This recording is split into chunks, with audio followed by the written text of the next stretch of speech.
Bueno, les doy la bienvenida a todos al segundo bloque ya de la Escuela Horizontal.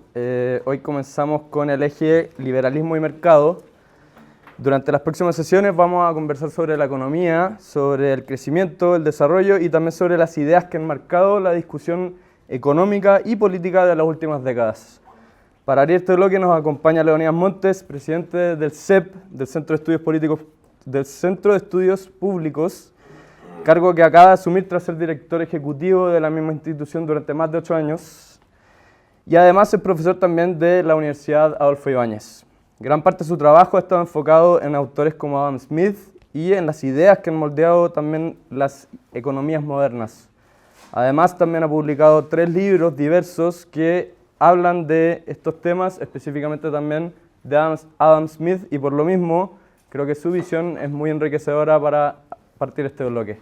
Muchas gracias, Leonidas, por estar acá. No, gracias a ti por la invitación. Oye, antes que nada, disculpas, pero no se pueden imaginar lo que me demoré en llegar acá desde Monseñor Sotero Sanz, porque yo venía como para llegar 15 minutos antes, pero no, fue imposible, cometí el error de venir en auto. No lo recomiendo. Haber sabido millas en metro, pero tenía que ir a otro lado, bueno. Así que, mis disculpas.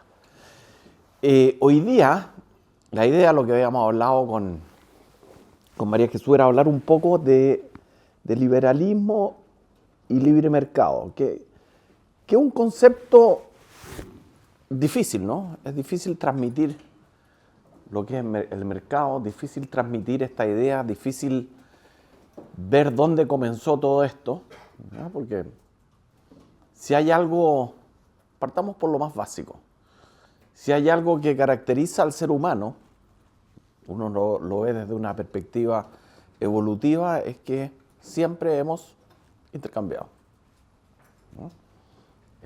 Desde que el hombre es el hombre, bueno, los que creen en Adán y Eva también intercambiaron, ¿no? Porque hubo una manzana, por ahí hubo algún intercambio, pero si nos acogemos a lo que ha sido la evolución humana, desde que éramos cazadores y recolectores, ¿qué es lo que hemos hecho? Intercambiar. Cuando éramos cazadores y recolectores, ¿qué es lo que hacíamos los seres humanos? Trocábamos, cambiábamos una cosa por otra, ¿ya? Si se cazaba un animal, ¿no es cierto? Las mujeres salían a buscar, a recolectar vegetales o frutas, y cuando se topaban grupos, ¿qué es lo que hacían? Intercambiaban, pero a través del trueque, ¿ya? Y esto es la base. ¿Por qué parto con esto? Porque si uno tuviera que definir quién fue el que mejor entendió los procesos del mercado, fue sin lugar a dudas Adam Smith, con la publicación de una investigación acerca de la naturaleza y las causas de la riqueza de las naciones, que justamente este año cumple 250 años desde su publicación. Y él parte con esta idea, porque parte preguntándose, ¿de dónde viene la riqueza de las naciones? ¿Ya? Que es una pregunta que parece simple. Fíjense el título de la obra. Voy a partir con esto y después vamos a ir a hablar del mercado. Fíjense en el título de la obra. Una investigación acerca de la naturaleza y las causas de la riqueza de las naciones. Y usa una palabra que es una investigación, que en inglés es an inquiry. ¿Ya? No habla de los principios, que era lo común en la época. ¿No es cierto? Cuando se hablaba de los principios de la economía política, los principios de la filosofía natural de Newton, el Principia, ¿no es cierto? El gran descubrimiento que hizo Newton. No, habla de una investigación, de una pregunta sobre cuál es la naturaleza y la causa de la riqueza de las naciones. ¿Y por qué se hace esta pregunta? Porque él se dio cuenta de que todo el sistema económico de esa época estaba completamente equivocado. Completamente equivocado. Y él parte con esta idea, dice, oye, ¿cómo evolucionó la sociedad? O sea, parte con otra idea, básicamente el libro, pero parte con esta idea de la evolución de la sociedad. ¿Cómo éramos los hombres cuando éramos cazadores y recolectores? Bueno, era una economía de subsistencia, era una vida difícil, ¿no es cierto? Uno vivía sujeto a que, como decía Hobbes, nos comieran los animales, ¿no es cierto? Era una economía de subsistencia y de sobrevivencia. ¿Y qué es lo que sucedió? Porque de alguna forma Adam Smith fue un predecesor de Darwin, y Darwin tenía gran admiración por estos pensadores de la Ilustración escocesa, y después, ¿no es cierto?, de que éramos cazadores-recolectores, ¿qué es lo que hicimos los hombres? ¿Ya? Nos dimos cuenta de que se podía domesticar algunos animales. Entonces la sociedad ya no era de cazadores y recolectores, sino que eran personas o seres humanos que se movían con su ganado en busca de pastos para alimentarlo y para alimentarse ellos. Y ahí llegamos a una sociedad de pastores, ¿no es cierto? Que no, se empezaron a mover en busca de las mejores praderas para alimentar, ¿no es cierto?, a su ganado, que en estricto rigor era su capital. ¿Ya? Cuando las personas ya se empezaron a mover con el ganado, tienen un capital propio. Y después pasó otra cosa interesante en todo este proceso de progreso social, llamémoslo así, en que los seres humanos aprendieron a sembrar y a cultivar. Se dieron cuenta de algo que hoy día es tan obvio, pero que en esa época no era tan obvio, y ahí se asentaron en un lugar. ¿Ya? Y ahí surge lo que Adam Smith llama la sociedad agrícola. ¿Ya? Y con la sociedad agrícola viene una serie de cambios importantes. Uno, ¿ya?, la administración de la justicia. ¿Por qué? Porque ese es el momento en que prácticamente se define: esto es mío, esta es mi propiedad, este es mi hogar, estos son mis animales. ¿Ya? Y a partir de esa sociedad agrícola comienza a evolucionar nuevamente y se forma lo que Adam Smith define como la sociedad comercial. ¿Ya? Y la sociedad comercial estaba recién de manera muy incipiente surgiendo en esa época, en el año 1776, cuando Smith escribe La riqueza de las naciones. Y por eso él va a este punto, hace el famoso ejemplo de la fábrica de alfileres. Yo me imagino que todos ustedes conocen ese ejemplo, ¿no?, de la fábrica de alfileres, de la división del trabajo. ¿Alguien conoce ese ejemplo o ha escuchado? ¿Nadie? No. Antes, profesiones, me gustaría saber en qué área estamos. ¿Cuántos son ingenieros comerciales o economistas? Civiles. Ya, después, del área de Derecho. Ya, del área de Humanidades, Filosofía, Sociología, etc. Qué bueno, tenemos una buena mezcla. ¿Qué otra área hay que no haya mencionado? ¿Están todas o no? Arquitectura. Arquitectura. Arquitectura, bien. Eso es lo más importante. Chile, país de arquitectos, ¿no es cierto? Ahora. ¿Cuál? Educación. Perfecto. Oye, tenemos un grupo bien entretenido, así que felicitaciones. Están bien elegidos, parece. ¿Ya? Y arquitectura, qué bueno, viste que le entregaron el Pritzker recién a Chile, país de arquitectos ahora. A Smiljan, ya. También poeta, claro. Poeta y casado con artista, sin lugar a dudas.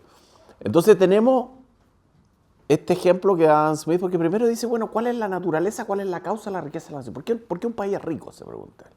Y lo primero que hace es decir, oye, ¿sabes lo que está sucediendo ahora? Dice, ha habido un cambio fundamental. Hay una diferencia entre una aldea, donde viven pocas personas, o imagínense una familia en una pequeña aldea donde viven de la agricultura, una sociedad rural. ¿Qué es lo que tiene que hacer el padre de familia? Todo. La mujer va a cultivar, el hombre tiene que preocuparse de forjar el hacha. Es muy difícil, es una familia que vive donde no hay mercado, de alguna manera, donde hay muy poco intercambio. Básicamente se dedican al cultivo, cuando tienen que ir a comprar van al pueblo o a la ciudad. Y en esta época, en el siglo XVIII, estaban empezando a aparecer las grandes ciudades. Y Smith se pregunta, bueno, ¿y qué fenómeno observa él? Cuando estaba escribiendo La riqueza de las naciones, por ahí por el año 1770, él se retiró a su pueblo natal, que era Kirkcaldy. Es como que si ustedes se fueran a Melipilla. Él nació en un pueblo chiquitito donde fue al colegio y todo, y había muy pocas personas. Y caminaba y de repente había una fábrica de alfileres. Y él dice, La riqueza de las naciones, en el primer capítulo, hablemos de una manufactura, dice él. Y tomemos como ejemplo una fábrica de alfileres, que en esa época se usaban mucho los alfileres, hoy día no se ocupan tanto ya, pero en esa época en la costura, ¿se acuerdan que antiguamente eran muy comunes los alfileres? Y dice, yo he visto una fábrica, y de hecho la vio, una fábrica en que hay unos 10 operarios.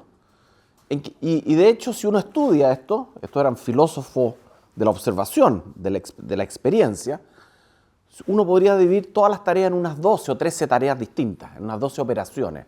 Estirar el alambre, ¿no es cierto?, el otro que lo corta, el otro que le saca la punta, el otro que le pone la cabecita. Esto se puede hacer hay unas 12 o 13 personas. Yo he visto una manufactura, dice una fábrica de alfileres donde hay 10 operadores.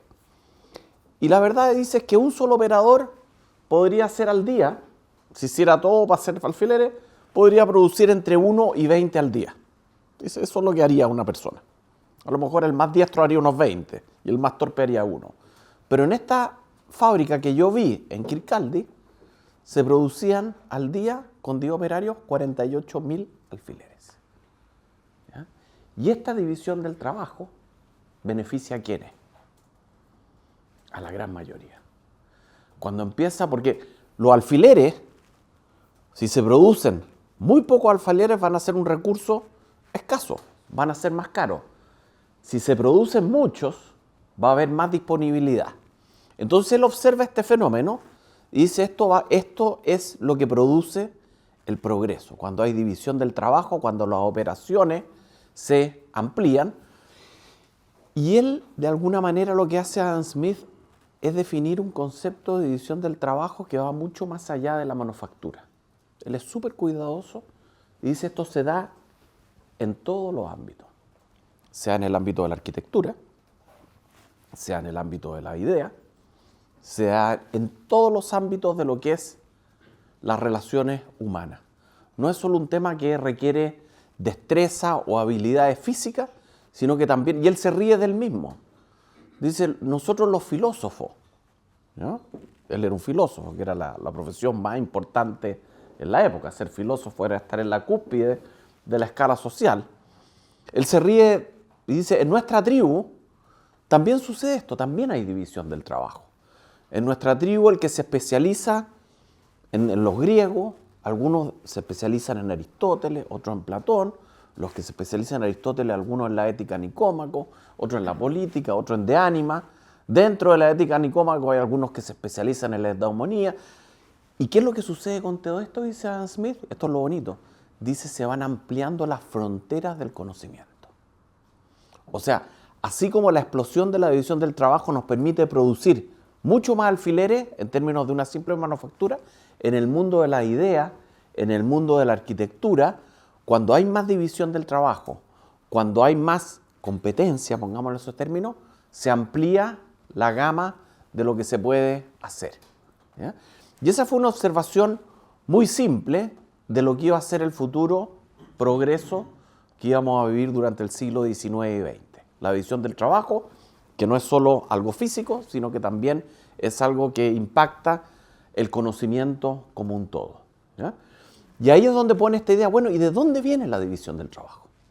¿Cuál es la causa de la división del trabajo? Y él dice, la división del trabajo viene de esa propensión del hombre a trocar, permutar o intercambiar una cosa por otra. Y esa propensión, dice él, ha estado siempre con el hombre. El hombre siempre ha intercambiado. Entonces, ¿por qué es interesante esto? Porque el fundamento del mercado y el fundamento de la economía es el intercambio. Los seres humanos siempre hemos intercambiado.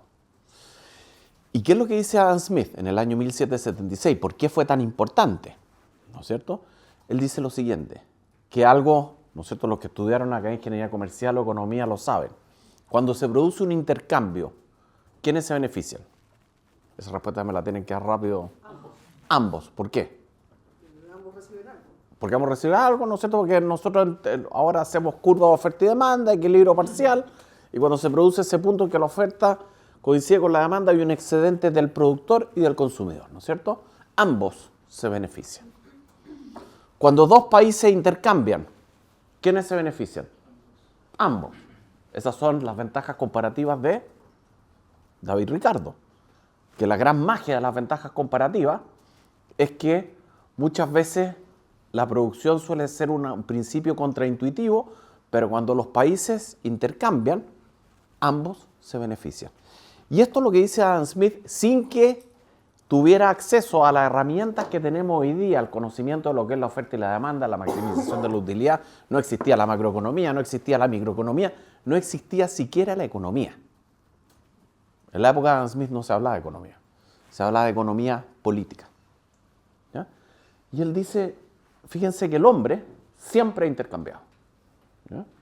Y se pregunta por ahí, dice, bueno, ¿y de dónde viene esta propensión al intercambio? Dice, algo que viene de arriba, del cielo, es un instinto. No, dice, esto es un efecto ¿de qué? De la razón, del lenguaje y de la persuasión. O sea, hay algo que diferencia a los seres humanos. ¿Por qué? Porque al intercambiar nos estamos comunicando. Y da un ejemplo que a los jóvenes les perturba un poco, pero que es un ejemplo que es cierto. Yo voy a decir por qué. Dice, nunca, una frase que parece súper simple, pero a la vez compleja. Dice, yo nunca he visto un perro intercambiar un hueso con otro perro de manera fair and deliberate. Voy a ocupar las palabras en inglés. Nunca he visto un perro, voy a traducirlo, intercambiar como un ser humano con otro perro. ¿Se entiende, no? Dicen, ahora, ¿ustedes han visto perros intercambiar huesos? Yo sí. ¿Cómo intercambian? A mordisco. ¿Ya? Se pelean, uno se lleva el hueso, después el otro lo persigue, le quita el hueso. ¿Ya? Y por eso dice, nunca he visto un perro intercambiar un hueso con otro perro de manera, y usa estas dos palabras en inglés, fair and deliberate. Deliberado, ¿cómo lo decimos en términos contemporáneos? ¿Cómo es el intercambio? Hoy día cuando hablamos. Voluntario es libre, bueno, pero mucho más fácil que libre. Claro, es libre, es un buen punto que sea libre, ¿no es cierto? Sí. ¿Quién dijo libremente? Tú, ¿no es cierto? Si yo te pongo, si tú vas saliendo del hotel, ¿cómo se llama este? El Regal Pacific, ¿no es cierto? Y sales, te pones una pistola y te dicen la billetera o la vida, ¿tú qué vas a hacer? No es tan voluntario. No, pero uno intercambia, ¿no es cierto? Yo le paso la billetera y me quedo con la vida. O el celular y te queda, pero es un intercambio. Hay un intercambio, obviamente. La billetera fue para el otro lado o el celular. Pero un intercambio, pero no es... Pero ahí no está la libertad. No es voluntario, no es libre. ¿Ya? ¿Es deliberado? Sí. Porque yo pienso, oye, ¿qué prefiero? ¿Que me quiten la billetera del celular o que me maten? Le paso el celular, ¿no es cierto? Entonces él pone como fundamento, fíjense lo interesante, que el intercambio, lo que hablamos en términos modernos, cuando Milton Friedman habla de intercambio, ¿ya? El intercambio ¿cómo tiene que ser? Friedman lo pone de manera súper simple. Dice, voluntario, pues claro, con una pistola no es un intercambio, y él usa otra palabra que es súper interesante, es informado. ¿Ya? Milton Friedman cuando habla de intercambio dice voluntario e informado. Pues si me pone una pistola, ¿no es cierto? No es voluntario, un intercambio forzado. ¿Ya? ¿Y qué significa informado? Más que en igualdad de condiciones, ¿qué significa en términos simples? ¿Ah? Que sea justo y que tengamos disponible ¿qué? Toda la información, ¿no? Porque si tú me vendes un auto, y dices, oye, te voy a vender este auto, ya, ¿cuánto vale? 5 millones, oye, tiene un choque, no, nada. Y me lo vendí y llegamos a un acuerdo y la verdad es que tenía un choque tremendo, que estaba parchado entero y era un membrillo. Gato por liebre. ¿Ya? Gato por liebre, me pasaste gato por liebre. ¿Y quién gana ahí? El que, ¿no es cierto? El que pasó gato por liebre, gana uno. ¿Ya? Y lo que vio Adam Smith, que esto es muy importante, ¿ya? Es que si hay un intercambio, y él lo pone con estos términos, fair and deliberate, o sea, deliberado, que quiere decir que sea pensado, voluntario, y fair, que es una palabra en inglés que es súper difícil de traducir, que no tiene traducción en ningún idioma, salvo al propio inglés. ¿Será que una reciprocidad? ¿Recíproco? Que sean que en el fondo sean prestaciones equivalentes. Exacto, pero más que recíproco. ¿Ah? Fair es justo, es mucho más que justo. Porque la justicia se vincula ¿a qué? A las leyes. ¿Qué es lo que es fair? A ver, pensemos eso un poquito para ver qué es lo que está pensando Adam Smith. Que esto es un poquito más, estamos lucubrando un poquito más allá. Porque esto de voluntario e informado se entiende perfecto, ¿no es cierto? Lo que dice Friedman. Un intercambio voluntario e informado. Informado es que no me pasé gato por liebre, ¿no es cierto? Pero hay como una moralidad detrás. Hay una moralidad. ¿Y qué es lo que es esa moralidad?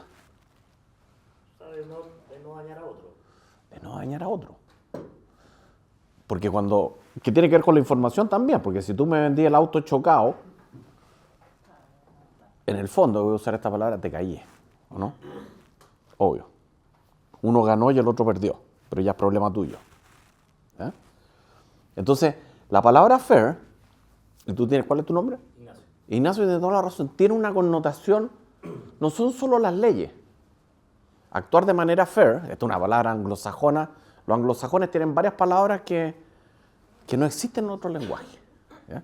Los abogados, a ver, ¿dónde están los abogados acá? Los abogados han escuchado hablar de reasonable,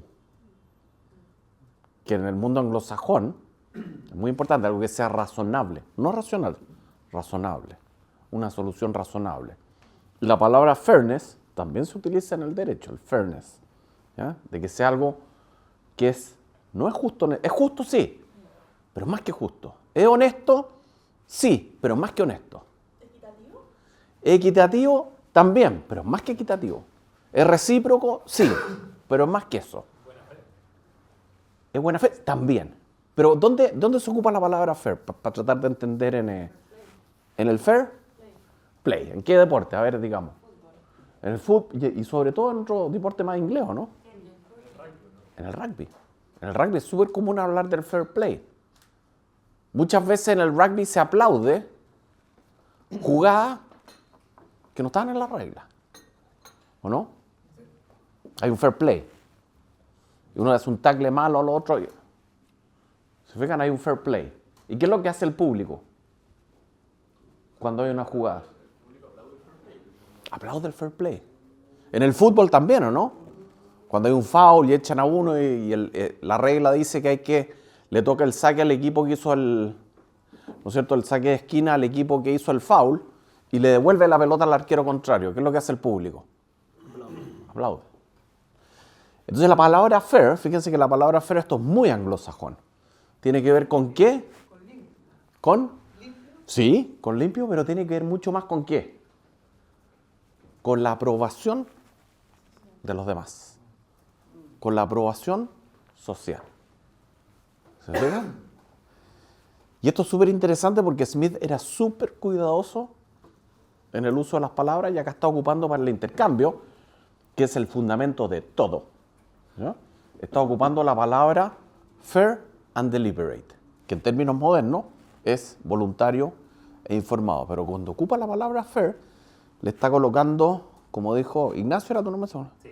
Como dijo Ignacio, una gotita de moralidad. Pero una moralidad que tiene que ver con ¿qué? Con que sea aprobado socialmente. ¿Ya? ¿Se entiende o no? Tiene un sentido bastante más profundo. ¿Ya? Y esto es consistente también con el otro libro de Adam Smith que se llama La teoría de los sentimientos morales, que es donde defiende él y explica lo que define como sympathy, que es la empatía moderna. Dice, nosotros vivimos en sociedad, y esto parece una paradoja, porque cuando uno lee los dos libros pareciera que este señor está diciendo cosas distintas. En un lado defiende la empatía y en otro el interés propio. ¿Cómo explicamos esta? Pero es lo mismo. ¿Ya? Y curiosamente, el interés propio lo defiende en la teoría de los sentimientos morales. ¿Ya? Porque el interés propio no es lo mismo que el egoísmo.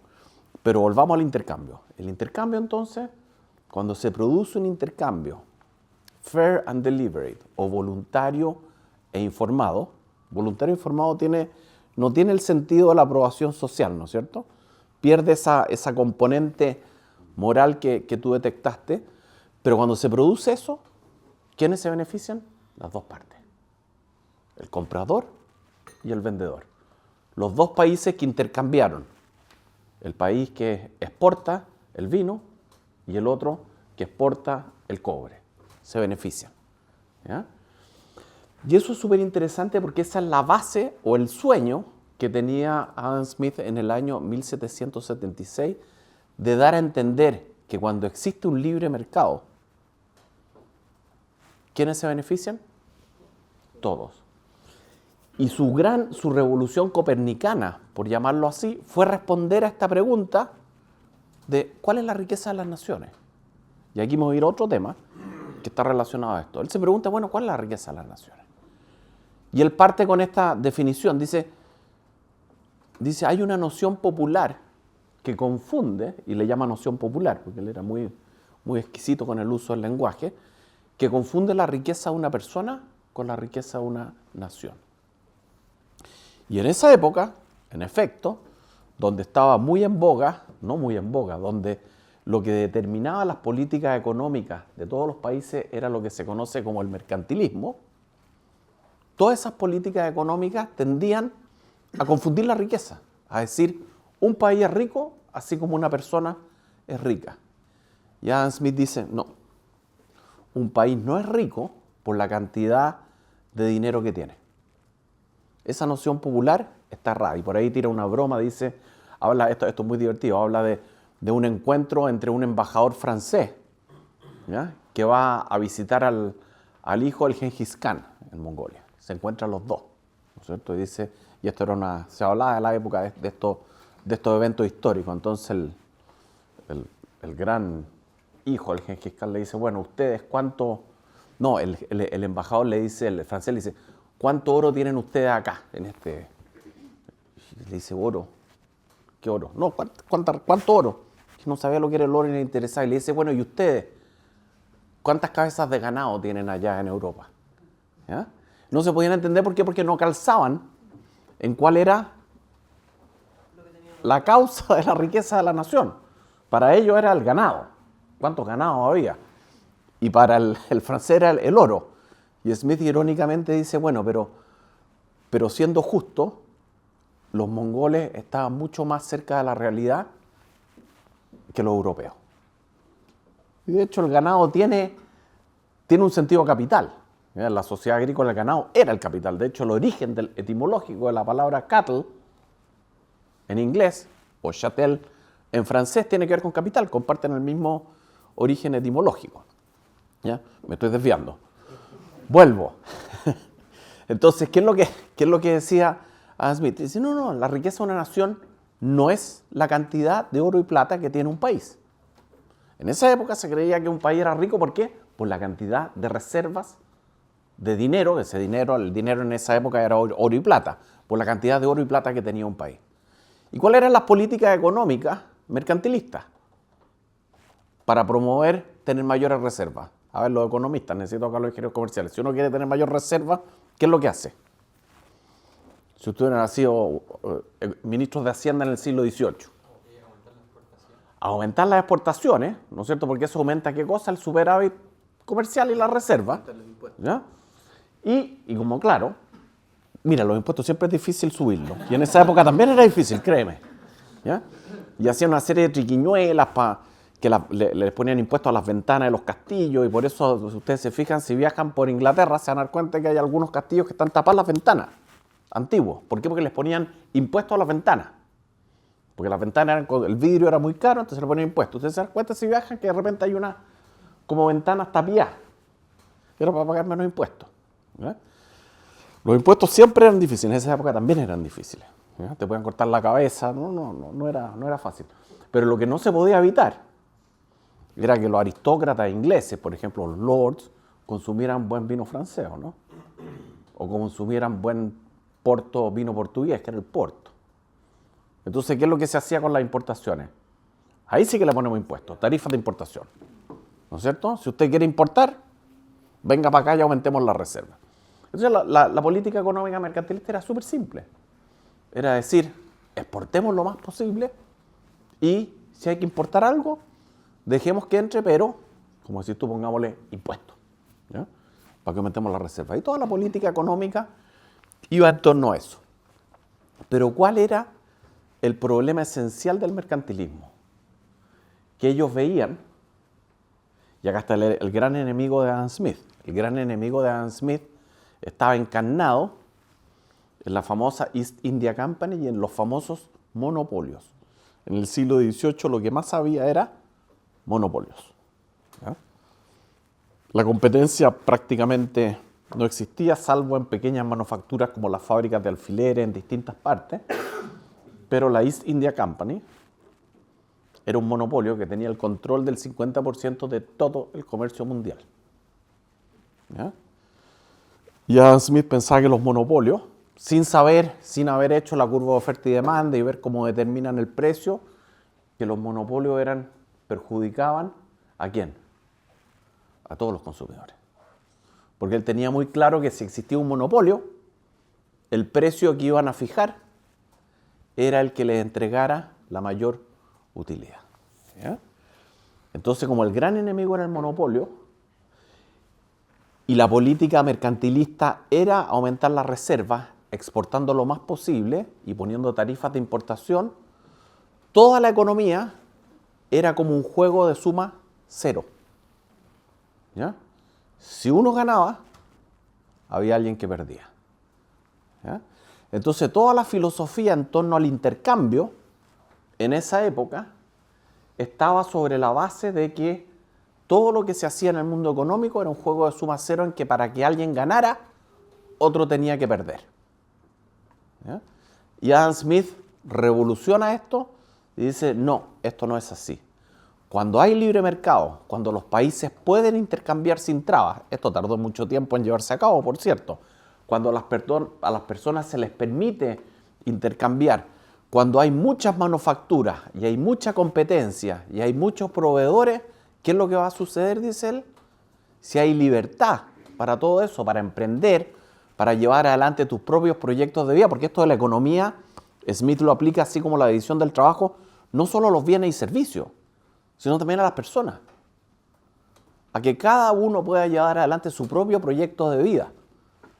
A él le costaba entender, por ejemplo, esto de las leyes que existían en esa época en que quién heredaba en la aristocracia todo el patrimonio familiar, el primogénito. Decía, bueno, pero esto qué, ¿a dónde conduce esto? ¿Qué es lo que hacen estos personajes? Dice, nada, viven de las rentas. No hay competencia. Si la herencia se dividiera entre varios, habría competencia y todos tratarían de producir más.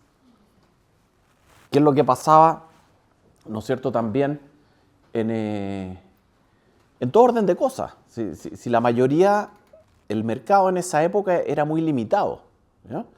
Entonces él promueve esta idea de que la economía y el libre mercado van a producir un cambio tan importante que va a beneficiar a la gran mayoría de la gente. Y en esa época, créanme que estamos hablando del siglo XVIII, 1776, estaban ¿quiénes? Los de arriba y los de abajo. No había eso que nosotros hablamos hoy día, la clase media. Era una élite muy cerrada, unos aristócratas y abajo la gran mayoría de la gente. Y Smith creía fervientemente que si se producía este libre mercado, que una libertad mucho más amplia que solo el mercado de bienes y servicios, esto iba a favorecer ¿a quiénes? A la gran mayoría de la gente. Si ustedes leen La riqueza de las naciones con atención, se van a dar cuenta que el objetivo primordial es favorecer a los más pobres. Ese es el objetivo de La riqueza de las naciones. Y él estaba convencido en una época en que no existía el mercado como lo conocemos hoy día, que a través del libre intercambio, fíjense en la palabra que estoy usando, se iba a producir este fenómeno. ¿Ya? Que tardó mucho tiempo. La riqueza de las naciones fue un libro que tardó mucho tiempo en que se entendiera. Todos lo citaban, pero la verdad es que no se entendía mucho. La mano invisible, todo eso tardó mucho tiempo en que nos diéramos cuenta cuál era el sentido del libre mercado. Como ejemplo, ¿no es cierto?, de este, a ver, ¿por qué era tan importante? Fíjense que este libro se publica el año 1776, en marzo. Ahora estamos celebrando 250 años. ¿Y cómo termina este libro? Fíjense que esto es interesante. ¿Qué es lo que estaba pasando en Gran Bretaña en esa época?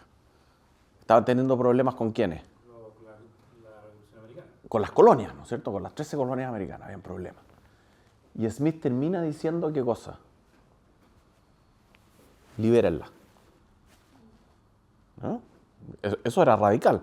Libérenlas, ¿por qué? Porque hay algunos que tienen el sueño imaginario de que esto le va a traer mucha riqueza a Gran Bretaña, tener estas colonias. Déjenlas. En marzo, en julio, viene la independencia de los Estados Unidos. O sea, él fue el primero en decir, en atreverse, por eso esto era un personaje súper revolucionario para la época. Y dice que liberarlas, ¿pero por qué? Por razones económicas. Es mucho mejor. ¿Qué es lo que decía la esclavitud? Fíjense que esto es interesante. Les voy a contar una anécdota. ¿Se acuerdan en la onda woke, cuando estaba todo el wokismo, la furia que echaban abajo las estatuas, al pobre Hume, ¿no es cierto?, que tenía en Edimburgo, había una calle maravillosa que se llama Hume en la Universidad de Edimburgo, los alumnos se levantaron, que Hume, que encontraron, y que nosotros estudiamos, y que llegamos, que es verdad, un pie de página, donde sale un comentario que puede ser racial, entonces vamos a sacar la cuestión, y que además le prestó plata a un amigo. Mira, el pobre Hume, que era la más buena persona que él, le prestó plata a un amigo, pero él tenía esclavos, entonces ¿cómo es posible? Todo eso que pasó en esa época fue muy loco, ¿no? ¿Se acuerdan de todo eso que sucedió? Que echaban a Cristóbal Colón abajo, que esa locura, egoísta diría yo, de no entender a los pensadores en su propio contexto. ¿Ah? Esa locura de no ver de que el progreso nos lleva a pensar distinto. Pues llegamos a bloquear o sea, con esa furia woke, no podíamos estudiar a Platón y Aristóteles, ni a Sócrates tampoco. ¿Por qué? Porque en Grecia, ¿qué es lo que había? El infanticidio era completamente aceptado. Pero no era aceptado porque fueran malos. Era aceptado porque cuando eran invadidos, ¿qué es lo que sucedía? ¿A quiénes tenían que dejar atrás? A los niños, pero no porque fueran malos. Pero todo eso y la esclavitud, que cómo era posible que Platón tenía esclavos. Bueno, esa era la realidad de la época. Entonces todo eso que sucedió durante... Bueno, les cuento que al pobre Hume le sacaron la calle en Edimburgo, la llamaron no sé cuánto. A Rousseau también le encontraron no sé qué cosa. Al pobre, bueno, hasta Pablo Neruda salió trasquilado en todo esto, ¿no es cierto? Por lo que escribió en Confieso que vivo memoria. Al pobre Kant también le encontraron no sé cuántas cosas. Y fíjense lo interesante. Por más esfuerzo que hicieron todas las universidades más importantes del mundo, desde Harvard hasta abajo, porque el blanco hubiera sido el padre del capitalismo, ¿no? El padre del libre mercado, Adam Smith, y no encontraron nada. Qué bonito, ¿no? A mí eso me parece fantástico. Que hayan criticado a Hume, que hayan sacado, pero a Smith no le encontraron nada. ¿Qué es lo que decía respecto a la esclavitud? 1776. Cuando empezaron los movimientos 1800 y tantos contra la esclavitud, Adam Smith se citaba a Adam Smith. ¿Qué es lo que dijo con las colonias? Déjela. ¿Qué es lo que decía respecto a los seres humanos? ¿Creía en la aristocracia? Somos todos iguales. ¿Y por qué estos pensadores inspiraron tan fuertemente a los padres fundadores? Precisamente por eso. La Constitución americana se nutrió de todos estos pensadores de la Ilustración escocesa. ¿Qué decía de la educación? Hay que educar. Y el Estado tiene que enseñarle a leer y a escribir a todas las personas. En esa época eso era una locura. Y lo decía abiertamente. ¿Ya? Entonces, en esa época era un pensador muy radical, con un fundamento moral súper importante, que fue conocido como ¿qué? Como el padre del capitalismo. Ahora, el capitalismo adquirió un sentido un poco siniestro, ¿no? Ya después de Marx, oye, ser capitalista, oye, ojo. Y Adam Smith es el padre del capitalismo, ¿no? En la época de Adam Smith no existía la palabra capitalismo, tampoco existía la palabra liberal, o no existía el corpus del liberalismo que hoy entendemos, no existía. La palabra liberal en el siglo XVIII era como un acto de generosidad. Pero el padre del capitalismo, el padre de la economía moderna, el padre del liberalismo, permaneció completamente incólume ante todos esos ataques, porque la verdad es que previó algo muy importante, que es la defensa de esos principios que son el libre mercado, que descansan ¿en qué? En el intercambio. Y va a ser un alcance. El primero, yo diría el que mejor entendió la mano invisible, porque yo creo que esto es un tema que van a ver después. El primero que entendió la mano invisible fue Hayek, ¿ya? Este pensador austríaco. ¿Ya? Y Hayek entendió muy bien a Adam Smith. Y si hay un pensador que sigue el pensamiento de Adam Smith, es Hayek. Y Hayek en algún minuto dijo, lo solía decir en varios ensayos, porque a él no le gustaba que se hablara, esto es para los economistas, que no se hablara de la economía como una ciencia. Porque en esa época se hablaba ya a partir de fines del siglo XIX, comienzos del siglo XX, se hablaba de la ciencia económica. Bueno, Milton Friedman también creía que la economía era prácticamente una ciencia.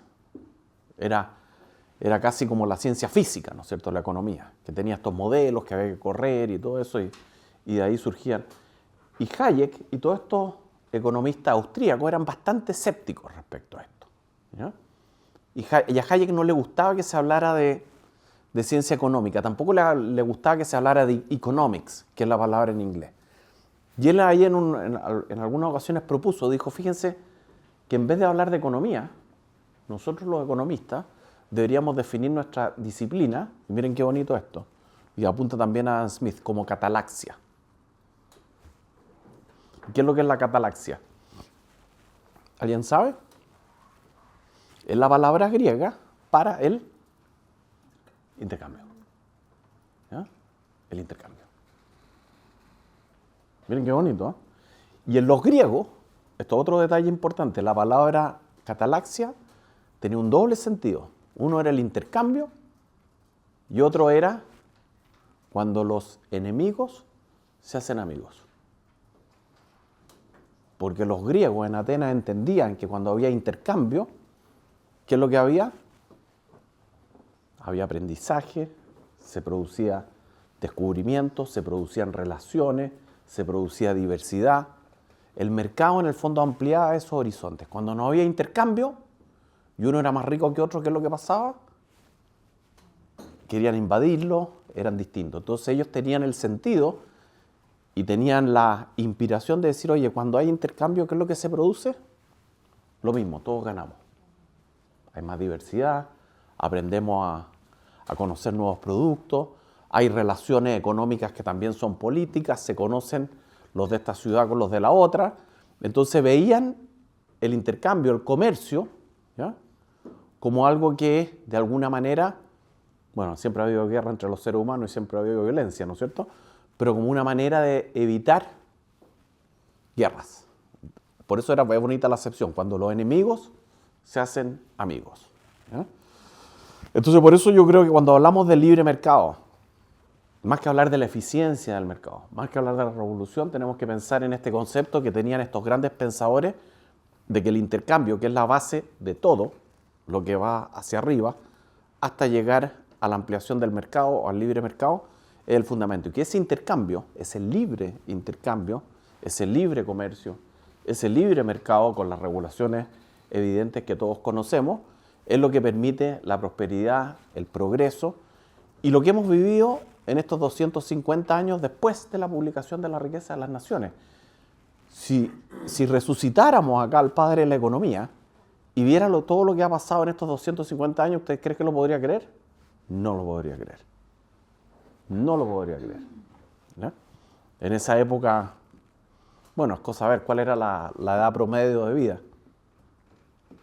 ¿35 años? ¿Cómo se medía el PIB o el progreso o el crecimiento de un país? Por la cantidad de niños que tenían, ¿no? ¿Y cuál era la tasa de natalidad? 50, 60% con suerte, ¿eh? ¿Cómo eran las condiciones de vida? Paupérrimas, había pobreza, muchísima pobreza. Los niños trabajaban hasta que todos los niños trabajaban. La fábrica de alfileres, ustedes ven la fábrica de alfileres que fuera Adam Smith, estaban los niños sentados ahí trabajando. Y los niños, ¿no es cierto?, eran parte del sustento familiar. O sea, el PIB per cápita en esa época uno podría decir que era niños por pareja, ¿ya? Pero esa era la realidad. Si la economía moderna surgió hace 120 años más o menos, 100 años, no más, ¿no? Entonces, por eso este personaje, yo creo que sentó las bases de lo que es el libre mercado, sentó también las bases de lo que es lo que hoy día definimos, a mi juicio, como el liberalismo clásico, que es una corriente dentro de todo este liberalismo, que es una corriente muy particular y muy única. Me abro a preguntas, yo no sé cómo es el protocolo acá. Económica desde el poder hacia, lo que dice el compañero también, hacia abajo. Oye, súper buenos los tres, porque pescaron, ¿no es cierto?, la cuestión de abajo hacia arriba, que es lo del hombre sistema, ¿no es cierto?, el bottom-up, que es importante, que es el fundamento de la democracia liberal, por cierto. Pescaron también el tema, ustedes, ¿no es cierto?, de... ¿Cuál era el otro tema que tocaron? Ya se me olvidó todo. La libertad, ¿ya? El contraste entre el liberalismo y el socialismo lo tomaron los tres grupos, ¿ya? De que uno es algo centralizado que viene desde arriba, ¿no es cierto? La gradualidad, que la tomaron, creo que el último grupo 7, Y a mí me faltó una sola cosita, el intercambio y la división del trabajo. Porque, fíjense lo siguiente, la división del trabajo, lo que dijimos antes, no es solo en el ámbito de las manufacturas, sino que todo el ámbito de la sociedad. Se da también entre los filósofos y en las políticas públicas también hay división del trabajo. Las políticas públicas, ¿quiénes las hacen? Los gobiernos las proponen, los políticos, los centros de estudio como Horizontal o el CEP, que somos competencia, pero somos competencia smithsiana. Eso quiere decir que hay asistencia y cooperación, las personas, los medios de comunicación. Hay una tremenda división del trabajo que permite, ¿qué cosa? ¿Qué permite? Ese intercambio, ¿qué es lo que permite? Esa división del trabajo permite el intercambio, ¿no es cierto? No un juego de suma cero, de que gane un lado y pierda el otro, sino que podemos ganar muchos más. Yo creo que ese es como el gran sustento de lo que es esta idea de intercambio, de lo que es esta idea de división del trabajo. Win-win, exactamente. Tiene que haber un win-win. Cuando es un juego de suma cero, en economía, en política, en el matrimonio, en el pololeo, en la amistad, siempre hay problema. ¿Ya? Entonces yo creo que esa mirada optimista de las políticas públicas, de volver a lo que fueron los años más exitosos de la historia de Chile, donde realmente se producían acuerdos, negociaciones, intercambios, había división del trabajo, todo esto era top-down, pero había cierta armonía, es súper importante. Yo creo que ese sería como el mensaje que al que más me gusta en realidad. Sí. Preguntas, como para saber tu opinión y reflexión. ¿Qué crees que pasó? O sea, como de por qué, o sea, la ejemplificaba en los 90, que llegábamos a acuerdos, que existía esta división del trabajo y que todos colaboraban en la generación de políticas públicas, y hoy día vemos que no hay ganas de colaborar, que no hay ganas de generar buenos productos. No hay acuerdo. Y lo vemos desde un gobierno de izquierda, gobierno de derecha. O sea, ya, Por supuesto. A ver, ¿qué crees tú que pasó? yo creo que a lo mejor lo que vivimos fue una excepción. ¿Ya? Qué lástima lo que está. No una lástima, pero espérate, la política es la política. Siempre ha sido la política, ¿no es cierto? Los que estudian economía conocen lo que es el public choice, ¿no? Lo que dice James Buchanan, ¿no es cierto?, de que cada individuo maximiza su utilidad también en política, ¿no es cierto?, tratando de no solo obtener más votos, sino que mejorar. El alcalde quiere ser diputado, el diputado quiere ser senador y al final todos quieren ser presidente, ¿no es cierto? Eso es parte de la lógica política. El poder, de alguna manera, no voy a decir corrompe porque es una palabra, pero en cierto sentido el poder es una escalera. ¿Ya? Pero lo que sucedió es multifactorial. ¿Por qué? Y yo creo que la reforma que se hizo al sistema electoral fue fatal. Eso todos los académicos en esa época sabíamos que el binominal tenía sus inconvenientes, pero ir a este sistema semiproporcional iba a conducir a una fragmentación tal que iban a aumentar la cantidad de partidos donde cada parlamentario iba a querer tener su propio partido político. ¿Ya? Eso era un hecho. La reforma tributaria fue fatal. Cuando todos los países, ¿no es cierto?, de la OCDE disminuyeron o mantuvieron algunos pocos su impuesto corporativo, Chile, ¿qué es lo que hizo? Lo aumentó, con la esperanza de que íbamos a recaudar más. No pasó eso. ¿Ya? Y tres, yo creo que hubo también cierto desprecio, y esto obedece particularmente a lo que fue la generación política del Frente Amplio, cierto desprecio a lo que ellos definieron como la cocina. Más allá de la moralina y toda la cuestión de creerse los mejores del mundo y todas esas cosas, ¿no es cierto?, de saber lo que es bueno y malo, todo eso que conocemos, más allá de la supremacía moral, yo creo que se despreciaron los acuerdos, ¿ya? Se habló de la cocina, y la verdad es que si hay algo en la política que nos permite que este juego no sea un juego de suma cero, es cuando hay un acuerdo, es cuando hay división del trabajo, es cuando todos los que participan en este mercado, ¿no es cierto?, compiten de manera fair and deliberate, como decía Smith, pero eso permite llegar a acuerdos, etc. Y yo creo que eso fue un mal legado en términos de lo que es el debate político hoy día. Y eso deterioró, de alguna manera, lo que fueron los años más exitosos, donde muchas cosas se alcanzaban a través de grandes acuerdos.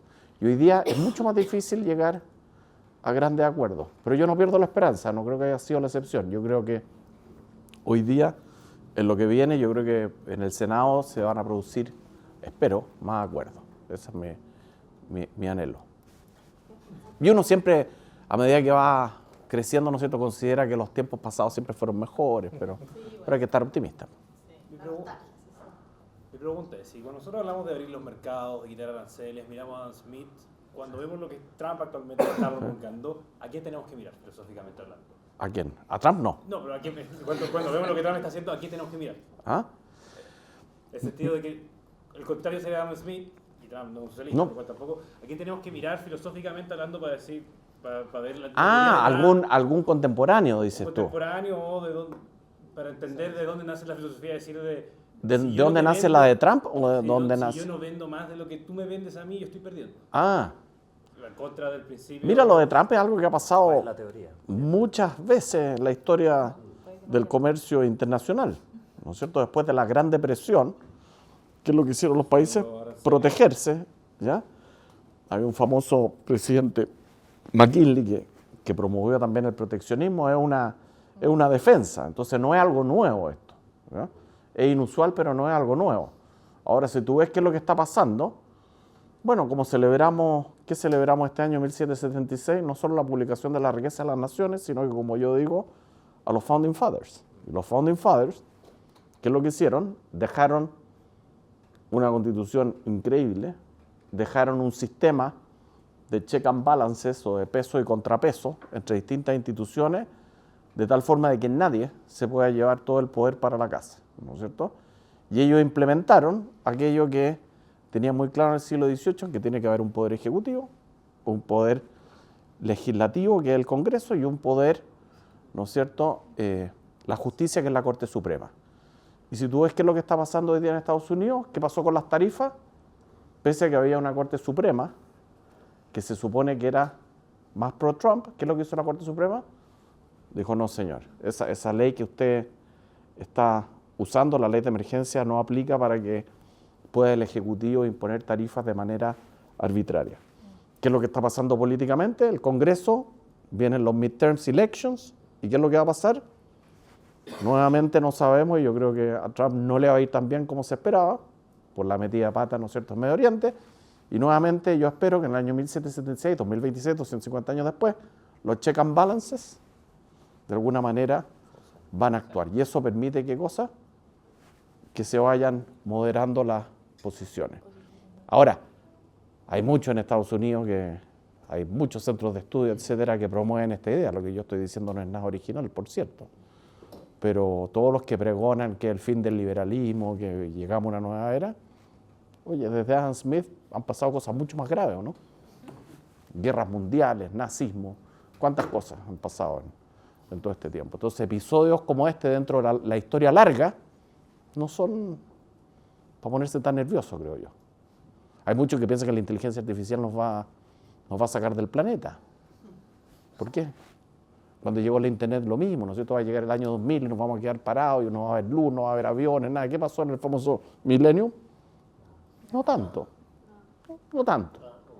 Entonces, todas estas alarmas, si uno cree en los principios que creía Adam Smith, ¿no es cierto?, en cómo es la naturaleza humana, cómo es la sociedad, y de que finalmente nos vamos adaptando y vamos progresando, yo creo que hay buenas razones para ser moderadamente optimista. Yo no creo que haya que ser extremadamente optimista, pero sí moderadamente, creo yo.